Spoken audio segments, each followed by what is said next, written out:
things here that we need to discuss. Most notably, should we get to Max Verstappen first? I plan to leave Max Verstappen to the end, but as always, each and every single post-race review ends up being a homage to Max Verstappen. But you know what, peddlers? I make no apologies for this. Rego-wise, what's going on? Henron, David, I hope you're all well. Kidney Supra.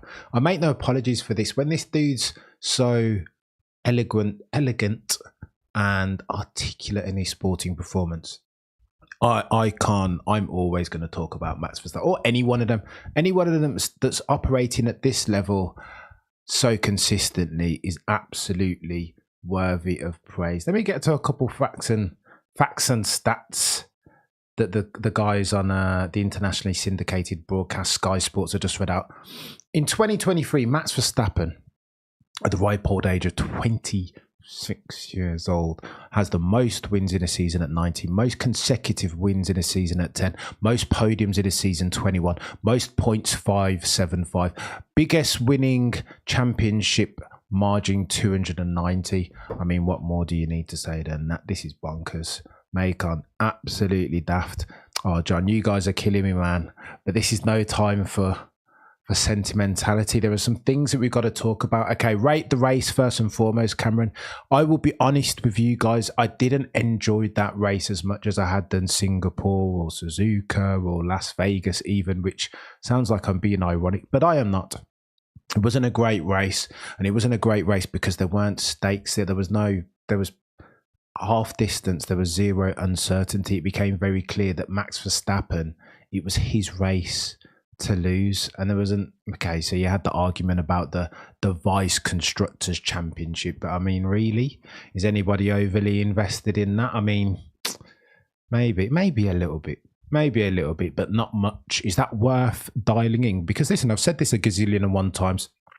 F1 as a sport is a labour of love. We've all got families and hobbies and jobs to attend to, and they all take time, right? Time, therefore, is not an infinite resource. Therein lies the reason why it is difficult to commit 8 hours every single race weekend, right? Unless you're getting something back via uncertainty and suspense and stakes for first, second positions, right? And this wasn't that.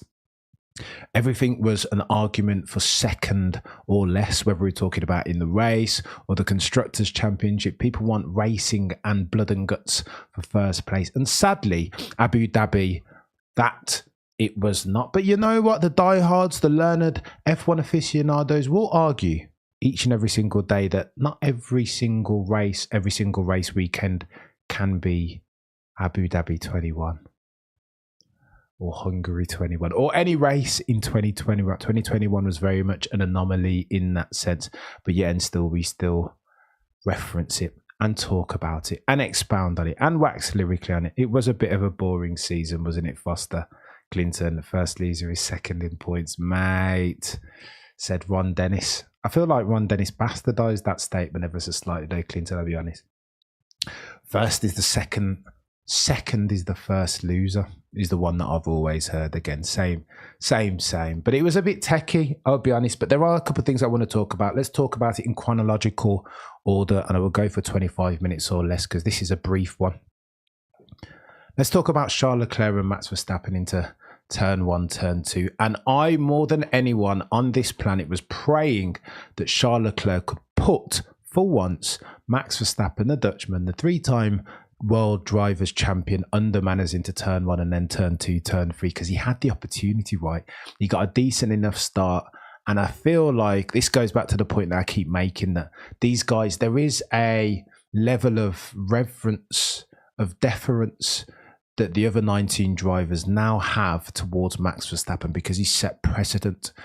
Basketball coaches will always tell you when you're defending, use the out of bounds, use the line around the court as an extra defender.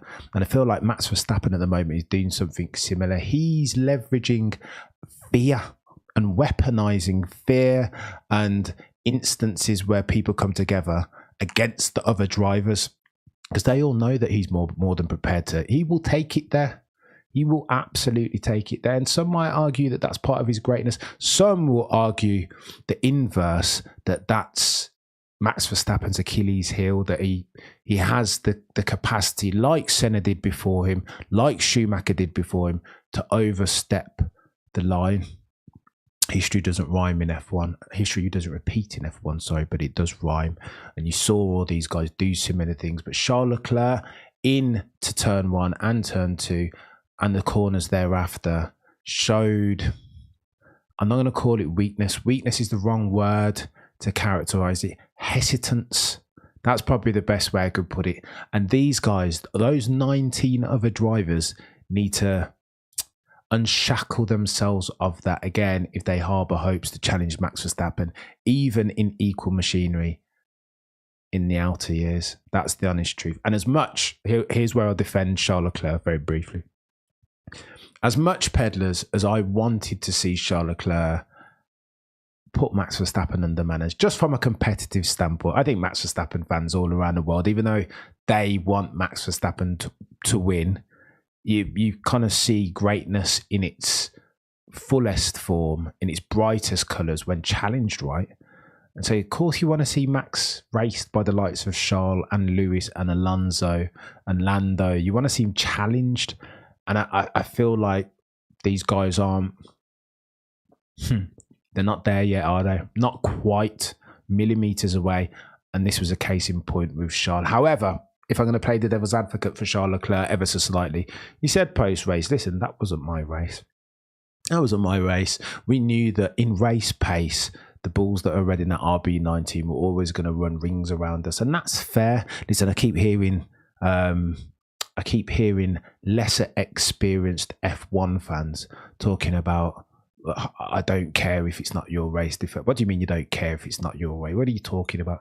That just shows an amateur mindset to racing. These are the best drivers in the world. And in talking like that, in wanting to see Charles Leclerc defend a position for his life to Max Verstappen and ultimately lose ground to the people that he was racing in a Lando and Norris or a Piastri or an Alonso or a George Russell or a Charles Leclerc,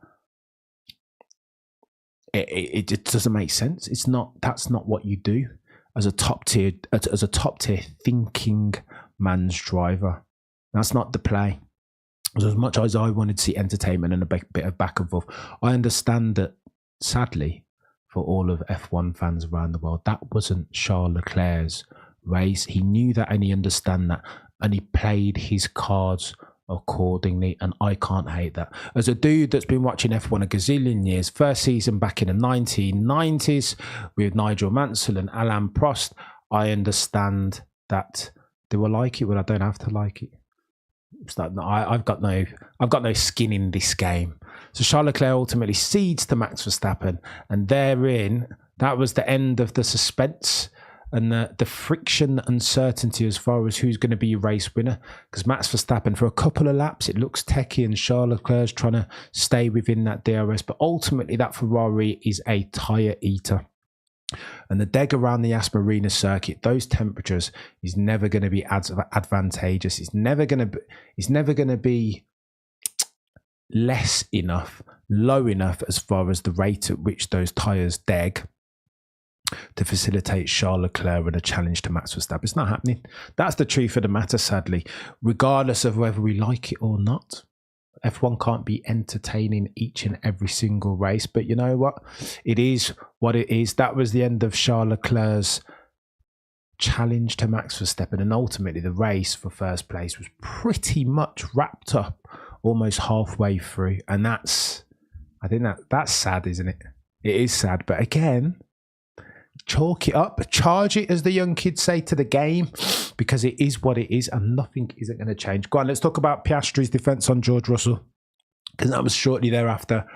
A lot of people, myself included, have jumped very firmly on the Oscar Piastri hype train, because he's a brilliant driver, and for a rookie, he's done incredible things this season. For him to be so close so frequently to Lando and Norris in his rookie season is nothing short of remarkable. Let's say this, as any other rookie has who's ever driven an F1 car, he has a lot to learn still, particularly in terms of his race pace and sometimes in terms of his racecraft. And I think we've seen that today with the defence on George, the fact he locked up into turn 6, and then accordingly the defence on Fernando Alonso, where he hadn't learned from his error in the previous laps. Can't lock up on consecutive laps at the same place on the track. Mention no name, Charles Leclerc, Las Vegas, turn 12 in the sim race before, turn 12, a similar mistake in the race. Again, if we're looking at these drivers through the lens of greatness and judging them accordingly, I don't want to see them make the same mistake again, right? Make a mistake, of course, everyone does. Learn from it, move on, improve. That's what I would like to see. Go on and let's talk about Lewis Hamilton and Pierre Gasly. You know, I don't think we can address this incident, right, without talking more broadly about Sir Lewis Hamilton's season. Because at times he's driven really well. He has driven really well. But at times I feel like Lewis has been a bit disenchanted with life. And that's not a critique. How could he not be in that SH1T box of a W14 car? Like, how could he not be? Like, do you know what I mean? It's not good.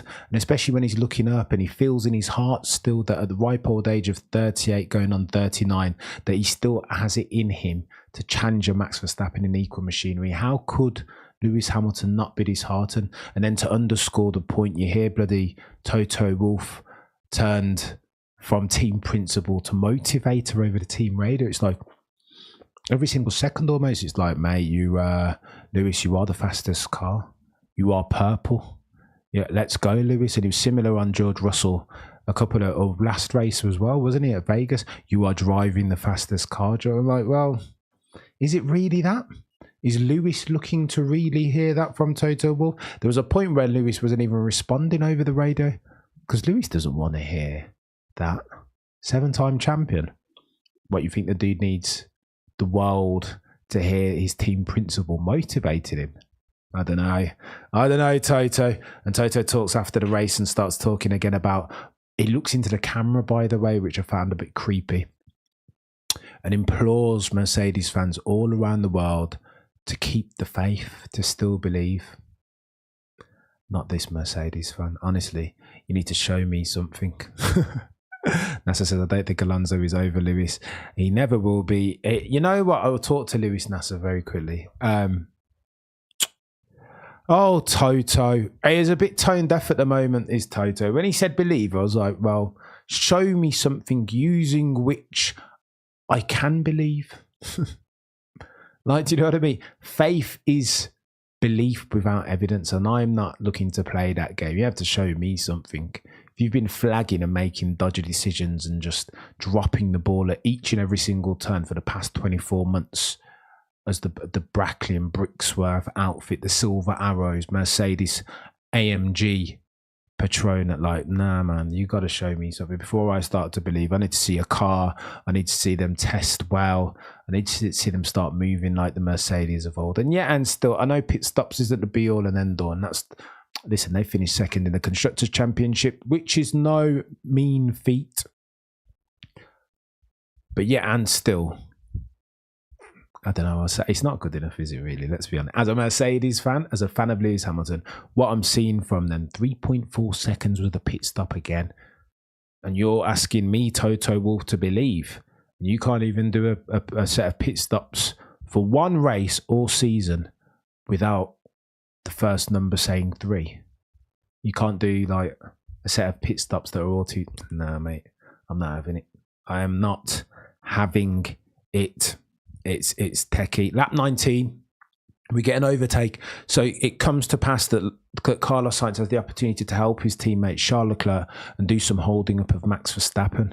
Now, the commands, the instruction from Ferrari to Carlos Sainz Jr. at the outset was help yourself, don't help the team. Help the team so long as you're not hurting yourself. I expected Carlos Sainz to do, again, this is the same old thing, right? Race your own race. I expected Carlos Sainz to be a bit more robust in his challenge. He absolutely jumped out the way, and I I don't know. Maybe that was the instruction that he got from Ferrari, but I didn't think that was the move. Again, if Ferrari are looking harbour aspirations of coming second in the World Constructors Championship, then I would have liked to see Carlos potentially. But you can't even, not to hold him up for like 10 laps or anything daft like that, but even like a cheeky motion to the inside as if you were going to defend it. And this is what Max Verstappen leverages so well, right? The mind games. Pose a threat, make the other driver think, hesitate. Carlos Sainz drives in a straight line as if he's driving the second Red Bull, and I didn't appreciate that. Zero defense. And then we get into pit stop strategy, and the Sky Sports broadcasters keep chatting about how the overcut around Abu Dhabi is overpowered as a strategy. And in my mind, and you guys can correct me because you guys are infinitely more knowledgeable on 3.4 Clinton 3.4. I feel I sound in my head, I sound like Mark Webber saying multi 21. Seb, told you before, Mercedes, sort it out. Overcut versus undercut. Listen, in my noddy mind, and you guys infinitely more knowledgeable than I can correct me on this. In my mind, common sense. The overcut is powerful if you have race time or race pace even in hand. So say, all right, look, say if you're Charles Leclerc and you're traveling behind Max Verstappen, then if you know that you're faster than Max Verstappen and you're tailing him by, like, say you're just outside of DRS, anywhere 1.5 seconds behind him, say that's the delta. As soon as Max Verstappen pits, you've got to do a Michael Schumacher, right? Qualifying lap for the next 2 or 3 laps with a view to try and bridge the gap or jump the guy in front. In this case, it was Max Verstappen, and then pull the pit stop and come out in front, right? The undercut works. The undercut, in fact, is overpowered if you are slower than the man in front. And that's what Charles Leclerc, was to Max Verstappen. Charles Leclerc was the slower man, so I don't know why Ferrari didn't pull the undercut, and they did it twice. And I was just looking at it, and I was like, nah. Ferrari also have a ways to go. I don't want this to be the criticism podcast, the final one of the year. I'm looking at Ferrari, and I'm like, this doesn't feel right. Carlos Sainz, zero defense and friction offered towards Max Verstappen first. And again, I don't want to contradict. It's not his race, but it kind of is if you look at Ferrari as a collective, as a team. But again, they've made a decision, right? And then they do this bloody overcut as if they've got a quicker machine than the RB9. I was like, what? Baffled. And Gasly, again, over the pit radio, highlights this fact, right, when he's talking about the fact that Esteban Ocon's twice, or once at least, pulled the undercut on him. So like, what? Why these buds keep talking about the overcut being super overpowered? I don't know. It's bonkers, Naveed. Cameo to explain short corners in detail. Oh, Naveed. Are we going to do the short corner thing? All right, listen, at the end, I will talk to that. I will try and, I can't explain it properly, I'll be honest with you. My knowledge doesn't stretch that deep, but I will give it a go. At the end, stay tuned to the end and we'll talk about this short corners. I prefer to call it short corners is Peter Windsor's terminology, right? And he knows infinitely more about the sport than I. But I like the term shallow corners. I think it describes the phenomenon a little bit better. Patrick says, I'm so emotionally beaten. I can't argue with you today. I'm glad it's, oh, Patrick. Mercedes fans around the world are tired, man. And F1 fans, moreover. Vincenzo, Peter Windsor explained short corners very well. He absolutely did. He nails it better than I can. And there's a really good video that I will point you in the direction of. Stay tuned to the end and I'll talk about it for 5 minutes. But again, Peter nails the short corner explanation infinitely better than I ever could. I'll be honest. He just knows a lot, right? Who knows more about F1 than Peter Windsor? Short corner explanation is best shown with some pictures or video. Oh, so you want a video, David? It's techie. All right, listen, I'll talk about it at the end. Let me go through the highlights. Yuki Tsunoda smashed it. I don't know about their pit stop strategy, but he drove really well, and it was very apropos that Yuki Tsunoda, per the Sky Sports broadcast, was only one of 3 times when Franz Tost had a driver in that AlphaTauri leading a Grand Prix at the Abu Dhabi Grand Prix 2023. Got me a bit sentimental, that. and a bit emotional. Martin Brundle talked to Franz Tost pre-Grand Prix on his grid walk. Again, he seems like a really good guy, but AlphaTauri are looking to move in a different direction, right? And then you get the messages and the bloody presentation with Yuki, and then Yuki drives so well this race, quite possibly driver of the day for Yuki. And again, there's ramifications for next season if you're thinking about Checo Perez, who we will come onto in short order, and his status / security as the second Red Bull driver. You've got to be looking at guys like Yuki, Liam, Daniel. They're going to be there probably in reverse order. I'm telling you, Checo Perez, we'll talk about Checo Perez because it's very, very techy. The other two times that Franz Tost had drivers leading the race, obviously Pierre Gasly and Sebastian Vettel, both of whom went on to win the Monza Grand Prix. It's techy. Let me talk about Mercedes very quickly because it was interesting, right? It was almost like a tale of two race weekends for them. Again, super quick in free practice, not so quick in quali, and then all of a sudden on a hard, not so quick on the mediums, but then all of a sudden they put hards on, and then they've got pace. Toto Wolff's coming over the radio and telling Lewis Hamilton about he's the quickest man on track. I'm like, what is going on? Why is this W14 so mercurial and temperamental? And if you remember, Pedlers, if you rewind a couple of years ago, even back to 2021, it was a similar story with Mercedes. They could never they could never turn on the soft tyres properly. There was something about the nature of the compound of those red-walled soft compound tyres. They just couldn't do it in quali. But then as soon as it came to race pace, the car came alive, particularly on the hard tyres. There is something inbuilt into that chassis far above my pay grade to explain why they just can't. It doesn't work well on softer compound tyres. And Mercedes have some actions to take away and some homework if we're talking about what they need to do to develop a car that's capable of challenging the RB19 next year. Most noteworthy, qualifying pace is super important. Completely sack off the bloody zero pod concept and stop attaching bits and bobs with a view to reverse engineer it into a successful chassis. That's not going to work. I'm telling you, it's nonsense. So Mercedes have some issues that they need to fix, and they need to fix them. I've gone off on a gazillion diatribes at this point talking about how it's a shame that Lewis Hamilton is being wasted as one of the biggest, brightest, the most naturally talented drivers that I've ever seen. But you know what? It is what it is. Again, this is F1. This is a meritocracy. Bring a car that can win a race, and physics can't prejudice against you, right? This is a science experiment, the most expensive one in sports, but one nevertheless. Go on, let's talk about Checo very quickly, and then I'll do some short corner chat and try and articulate it as best as I can. I think Checo's is a techie one, but again, let me frame the Checo Perez conversation thus. Checo is good. I think Checo is a brilliant driver. You've heard me reiterate this on a gazillion occasions now. But Checo Perez lacks everything that Max Verstappen has. Finesse, a bit of street smarts, an understanding of the car dynamic and how to extract the best out of it over the course of one lap / a race entire. Checo Perez doesn't do this, and it was a case in point. The move, what was at stake for Ferrari, not Red Bull, but what was at stake here? Final race of the season. Again, you want to end it on a good note so you can roll on a high into the next season, right? That's what I'd imagine all of the drivers and teams want to do. Sergio Perez in what was ostensibly a quicker car, and it was a quicker car because we saw what it could do in the hands of Max Verstappen around the Yas Marina circuit. Again, they've got different handling dynamics and they favour different styles. Oversteer on Max's. A twitchy front end on Max's, bit of understeer on Checo's. We know that there is a dichotomy as far as their respective tastes, as far as what they want from the handling of a car.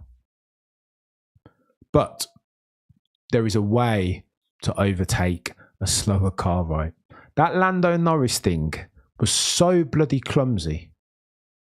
It was like, what are you doing? And that's not to say, look, here's what I'm not saying. Max Verstappen absolutely would have attempted that same move, but it would have looked a lot different, right? He did a similar thing to Charles Leclerc at bloody Las Vegas a couple of weekends ago, right? He does that move. That dive bomb move is a Max Verstappen signature move. But 9 times out of 10, when Max does it, yeah, he will, and he got a penalty from the bloody FIA when he did it last to Charles, didn't he? But when Max does it, he asks a question of the stewards. It's very rarely is a slam dunk penalty for Max. He does it in a way, he uses this automotive sleight of hand, let's say, and he'll force the stewards to make a judgment call. It will never be 100% clear that Max was absolutely out of control. Checo Perez in the bloody post-race press conference comes out and does a mea culpa, admits in clear blue that, listen, this was my fault. He says it wasn't my fault, and I think the stewards made a bad decision. But whenever you do a dive bomb, says Checo Perez, the Mexican Minister of Defense, you're going to be out of control. What, Checo? What are we... I mean, that's not true. What are you saying, Checo? That's not true. The rules state, if we refresh our memories, I brought them up on the screen a couple of races ago. There's 3 things that you want to do when you're overtaking. You need to, on the inside, right? If you're the attacker and you're overtaking up the inside, here are the 3 things that you need to do or 4 things, but let's go for the 3 as per the rules. You need to be significantly alongside, right? If you're up the inside / ahead. You need to at all times have control of your car, and you need to leave racing room. This is old school rules, the way I still interpret. Take away the racing room if we're just looking at the new rules as they're written. So just those 2, right? Checo Perez openly admitted post-race that he did not have control of that car. So what else were you expecting, Checo Perez? I would argue, sir, that you were lucky to get away with 5 seconds. And that's of consequence, right? Because Ferrari are looking at you now, Checo Perez, Mexican Minister of Defense, like, you kind of cost us second in the championship and $10 million, no less, for just being a bit daft, lacking sleight of hand as far as automotive pugilism. He's not subtle enough. He's clumsy in the overtake. It's almost like he doesn't chew his food. Alonso, in contrast, he's almost playing with Lewis Hamilton, 7-time champion, in the way that he's overtaking him and doing a bit of DRS chicken. And a similar story to someone else, I can't even remember, was it George? He's just playing with these guys. So deep and high is his level of race IQ and racecraft. He's just almost playing a different game. He's entertaining himself in the midfield, coming over the radio, issuing out a call that was reminiscent of GP2 engine with the slowest car in the straight, says Fernando Alonso. And I just think at this point, Checo, okay, so he's probably got, after this time next season, Checo will be looking for another seat. I don't think he'll last that long in that Red Bull at the latest. But because I'm rooting for him though, and because we all know he's a very, very good driver, I want to see him at least fulfill his potential and drive to his capabilities next year in that Red Bull. And that will necessitate a bit of race savvy. Like, chew your food, Checo Perez, before you swallow, you know? Like, set the overtaking mover, especially if you've got a car next year, as we all expect you to, that's still dominant. Maybe not as dominant as 2023, but 2024, more than likely, Red Bull will have a dominant car. So I want to see Checo Perez implement a bit of racecraft, because what I saw from him today was just like, bloody Nora. And then Charles Leclerc does a thing in latter stages where he's like, do I give us, after, by the way, Checo Perez is issued by the stewards with a 5-second penalty, Checo Perez has what looked like a 200 IQ moment, but ultimately wasn't one.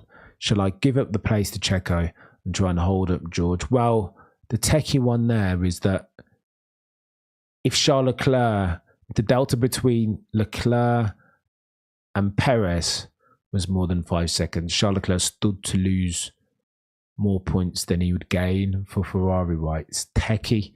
So to do that was brave. I see what he was trying to do there, but the likelihood that he could be 4.9 seconds away from Checo and that George behind him was going to be in excess of 5 seconds was like, mate, you're going to, racing at those speeds to try and manage the deltas was almost like the fool's gold, a hiding to nothing potentially. I want to touch on this as well. George Russell's pit radio, and again, some of my F1 mates will be waiting for me to go off on George. Here's the problem with George Russell. Right?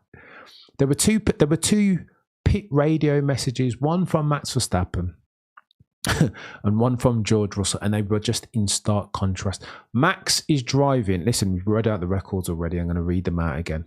Record-setting season for Max Verstappen. He's the captain of that Red Bull ship, leading from the front by virtue of his level of performance. Nearly, as near as makes no difference, each and every single Grand Prix at this point. So he has the right to kick off an F-bomb over the radio. He's earned that almost. He's got the right to go back and forth with GP and challenge.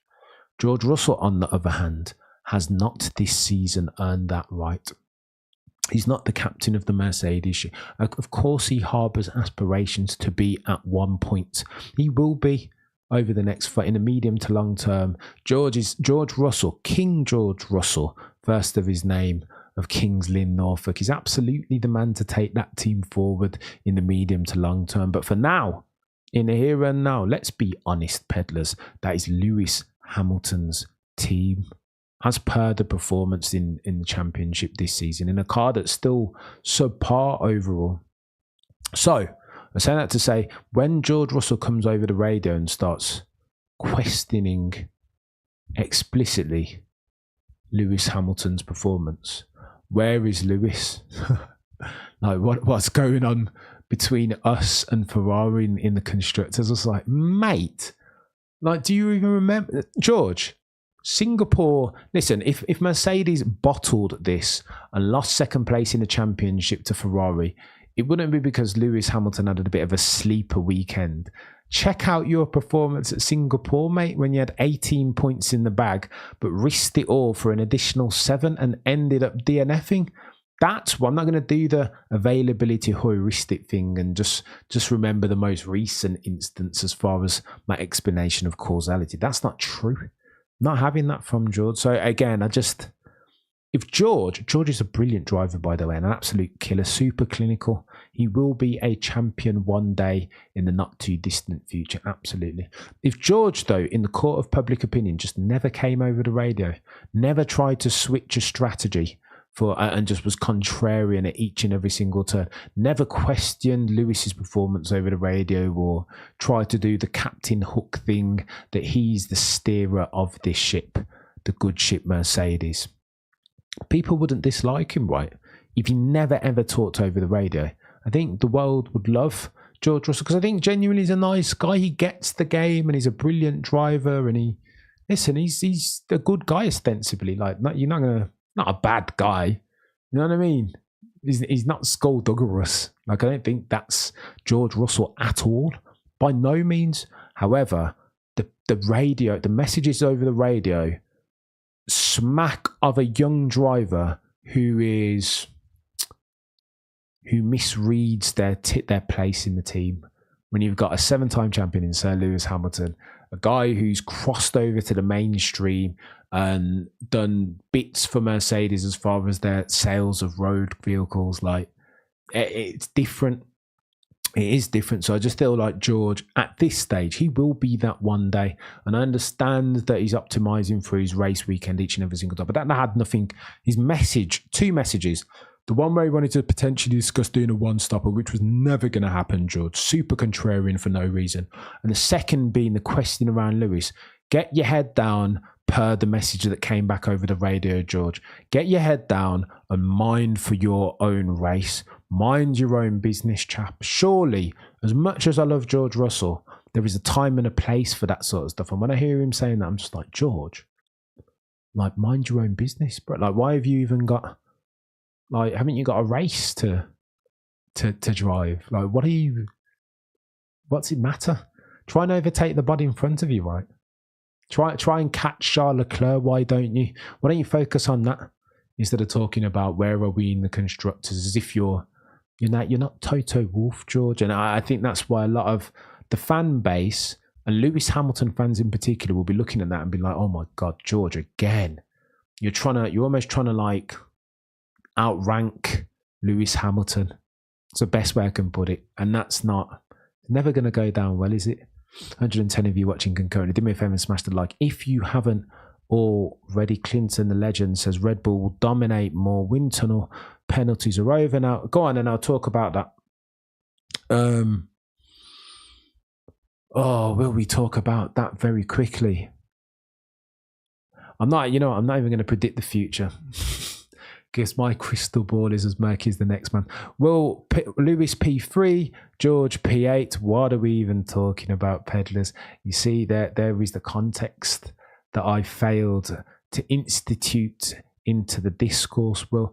But George, in George's defence, he was coming off a high last season, notwithstanding the fact that there were mitigating circumstances that caused him to ultimately finish ahead of Lewis Hamilton in that championship. Let's talk about this very quickly, Pedders, because you guys want me to talk about short corners as always, because it's short corners is mad. Somebody needs to start making t-shirts of the short corners. Right, here's why I want to talk about short corners very quickly, because it dials into the conversation around Mercedes and Lewis Hamilton.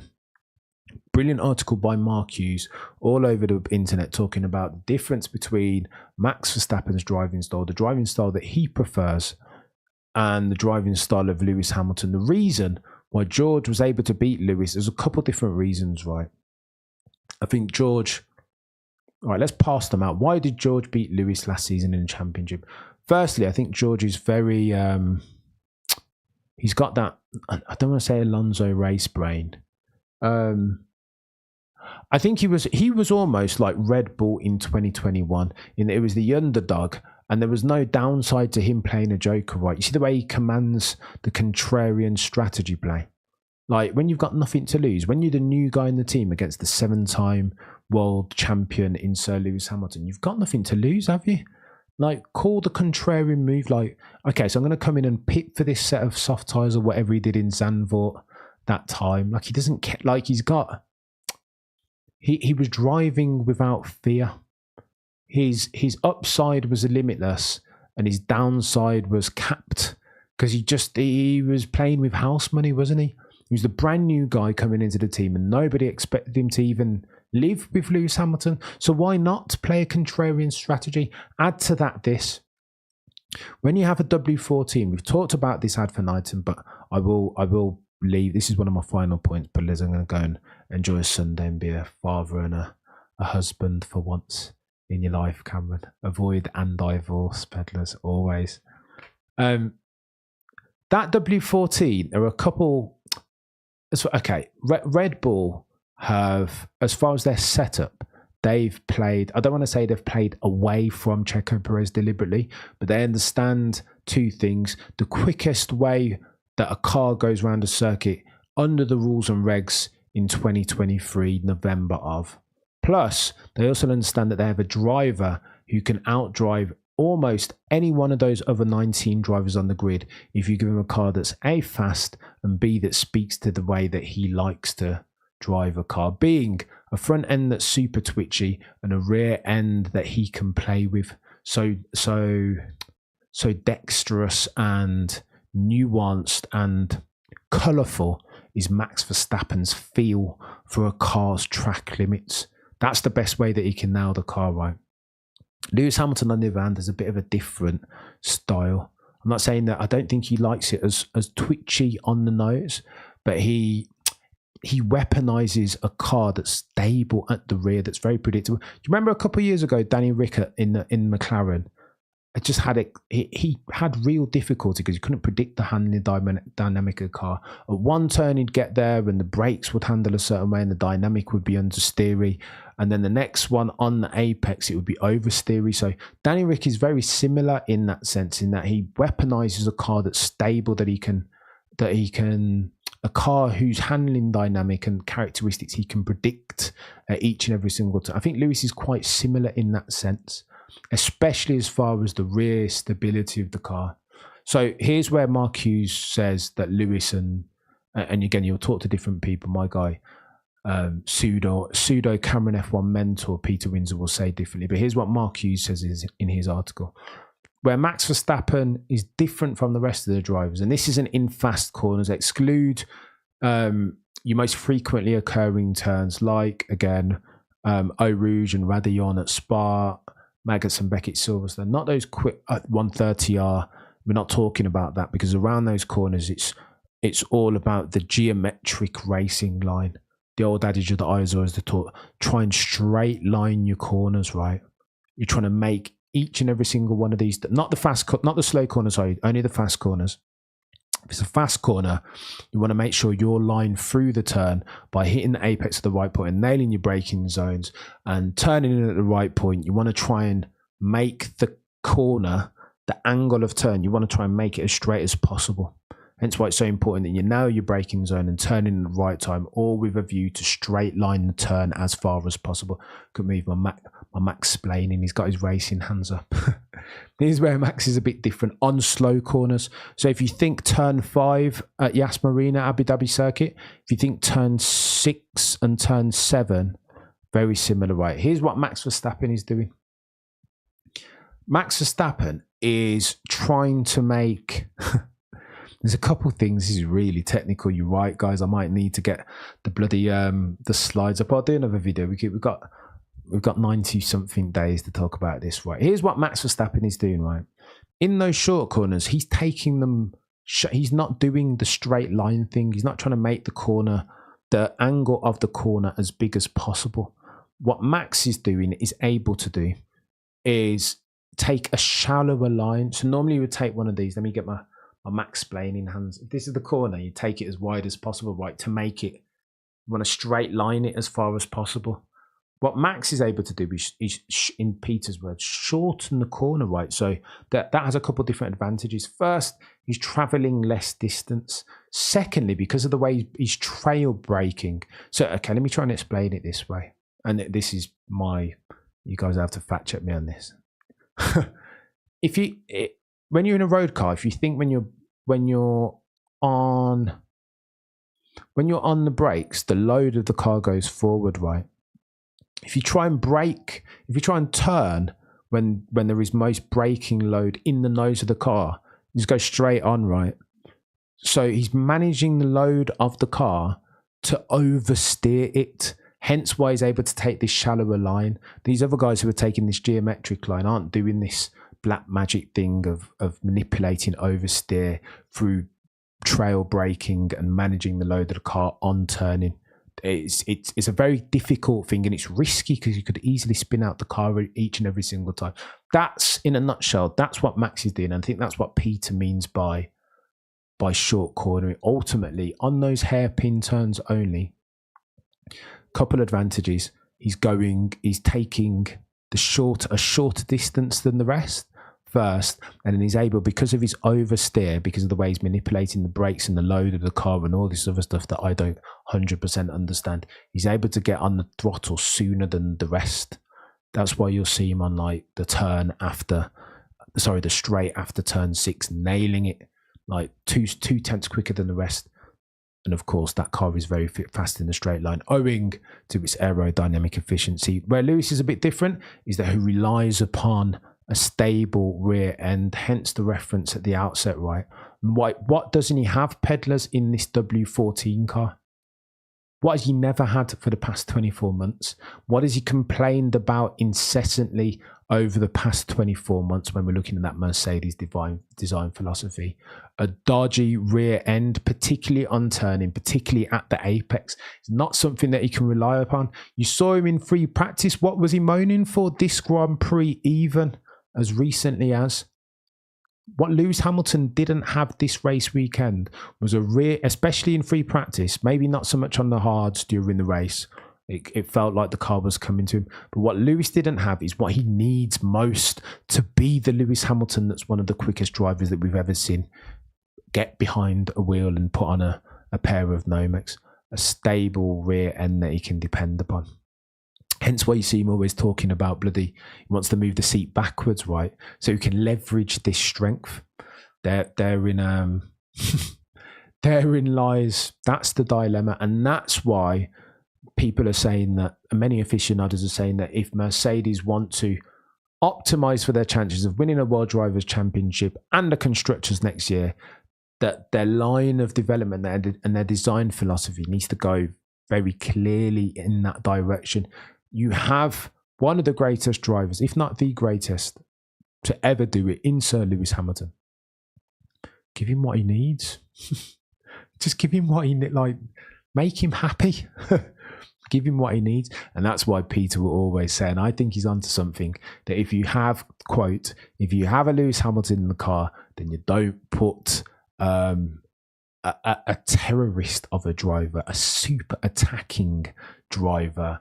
A driver terrorist is a harsh one, especially in it. Like, you don't put a cutthroat driver, a young future world champion who will rest at nothing to beat his teammate, because all you're doing is you're destabilizing the team dynamic, and in doing so, by extension, you're destabilizing your most valued asset in Lewis Hamilton. Now, if you look at all this through the lens of the constructors, then that makes sense, right? Kind of. But again, if past this prologue and you're a historian of F1, you will know that if it's a close championship and you've two drivers taking points off of each other, it very rarely works out for you, for the drivers and constructors. Case in point, 2007, Fernando Alonso and Lewis Hamilton in that Vodafone McLaren with Ron Dennis at the helm. Oh, right, peddlers, I'm going to go in a minute. Macon says, I'm still calling you Macon. Bro, I'm so bad. Macon says the RB19 transfers vertical energy into lateral energy better than any other F1 car. Macon, you said it more eloquently than I ever could. It's and then I suppose you combine that with Max Verstappen's inherent ability. I don't know. It's chaos. Was there any more points that I'd written all these points down on my Abu Dhabi sheet? 3 last 4. Oh, there we go. Look, I'm going to read out these Max Verstappen stats.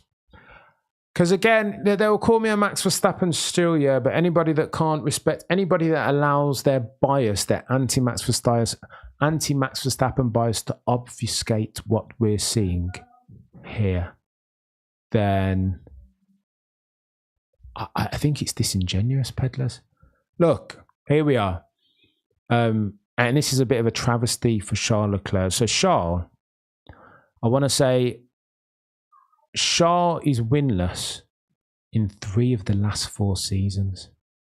That is an absolute travesty. And I want to say that Max Verstappen has won 4. He's won the last 4 Abu Dhabi Grand Prix. And that's the level of the compare and contrast is stark, isn't it? Between Charles Leclerc is a god tier level. He's brilliant. See the way he can pull pace out of his behind from nowhere, right? But look at that now already. And this is the rate at which Max Verstappen is gapping the rest. It's ridiculous. So I say that to say, anybody, listen, I don't care who you're a fan of. You might not like Max Verstappen as a person. You might be a Lewis Hamilton fan and still be aggrieved from Abu Dhabi 21. Whatever the case is, you kind of gotta react. You gotta play the way you face him, right? React to what you're seeing in real time. If you appreciate sporting greatness, and what the dude is doing at the moment, he's making things look easy each and every single time. And I have to admire that. For whatever you think about him as a person, I have to, at 26 years old, no less. I think it's chaos. So look, I will end the stream with this, and you guys have been legends. Thank you so much for watching. But listen, just for the avoidance of doubt, in 2023, Max Verstappen has the following: most per season, most wins at 19, most consecutive wins in a season at 10, most podiums at 21, most points over the course of the season at 575, biggest winning margin at 290. That fella is 26 years old. And by the way, as far as the winningest drivers in F1 history at the ripe old age of 26, he's now 3rd, only behind 1 Sir Lewis Hamilton and 1 Michael Schumacher. That is chaos. Dominant car notwithstanding, because of or despite that, peddlers, is absolute chaos. Try and enjoy what you've seen, lest I sound like a proselytizing Sky Sports F1 broadcaster. Peddlers, you guys have been legends. Thank you so much for watching. Thank you so much for bearing with me this season. I'm going to do more. We'll be back with more of these, absolutely. When and where, I don't know. There'll be a shakedown where we'll do awards and talk about the season at some point on the channel, potentially next week. But between now and next time, as always, remember, peddlers, nothing but love, but look and never stare.